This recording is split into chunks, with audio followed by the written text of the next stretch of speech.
With Chinese stocks triggering a global sell-off, stock markets in India too suffered a bloodbath. Sensex nosedived by more than 1,624 points on Monday. Nifty 2 crashed by 491 points and closed at 6,809. Rupee bludgeoned by 1.3% to trade below 66.5 per dollar. Prime Minister Narendra Modi took stock of the market and currency situation and has favoured taking more steps to strengthen the economy. This came on a day mayhem ruled the markets, with the Sensex making its fourth highest intraday fall in history, losing nearly 6% of its value. Finance Minister Arun Jaitley and Reserve Bank Governor Raghuram Rajan allay fears of any market meltdown, says that fundamentals of Indian markets remain strong. In a bid to check rising prices of onions, the centre has asked the states to enforce stock limit and strengthening of anti-hoarding measures. Food and Consumer Affairs Minister Ramvilas Paswan reviewed the supply and price situation of onions. Says steps are underway to import onions and curb its exports to control prices. Under the Pradhan Mantri Mudra Yojana, Centre will organise mega credit camps between September 25 and 2nd October to distribute loans to crores of small entrepreneurs. Bank will disburse Mudra loans of about 1,22,000 crore rupees this financial year. India and Egypt on Monday decided to put in place a bilateral framework for enhancing cooperation in key areas of security, counter-terrorism, defence and investments. External Affairs Minister Sushma Swaraj called on Egyptian President Fattah al-Sisi in Cairo. Sushma Swaraj and her Egyptian counterpart Sameh Hassan Shawkri decided to diversify defence cooperation from training of personnel to defence production. The two sides signed MOUs on scientific and technical cooperation and also on tourism. Captured Pakistani terrorist Naveed Yaqub to make confessional statements in the court tomorrow. Naveed will be produced in the court after his 2-day judicial custody. Running an aggressive campaign in Bihar Assembly elections, BJP will focus on the Rs 1.25 lakh crore package in its second round of electioneering.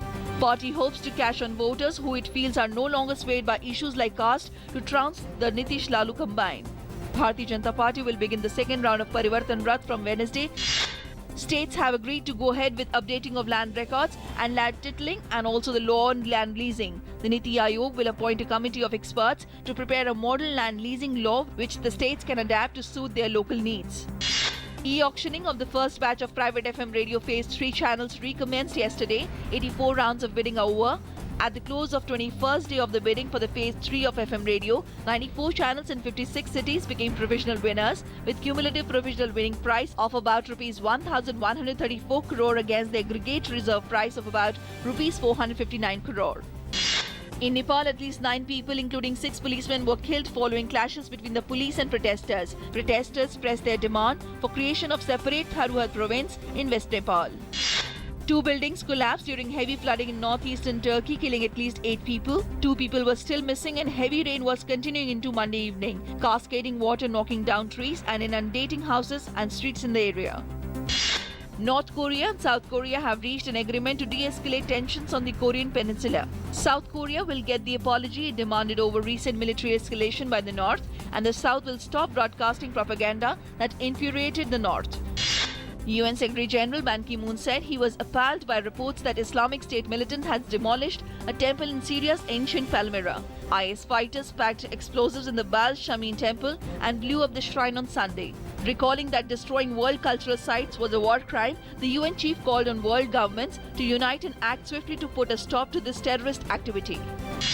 India came back in the third match series in the superb fashion to win the second test against Sri Lanka at the P. Sara Oval in Colombo by 278 runs. Ravichandra Ashwin was the best performer for India, taking 5 wickets in the second innings. This is also Virat Kohli's first test win as a captain after 5 test matches. Sri Lanka's legendary cricketer Kumar Sangakkara bid adieu to international cricket.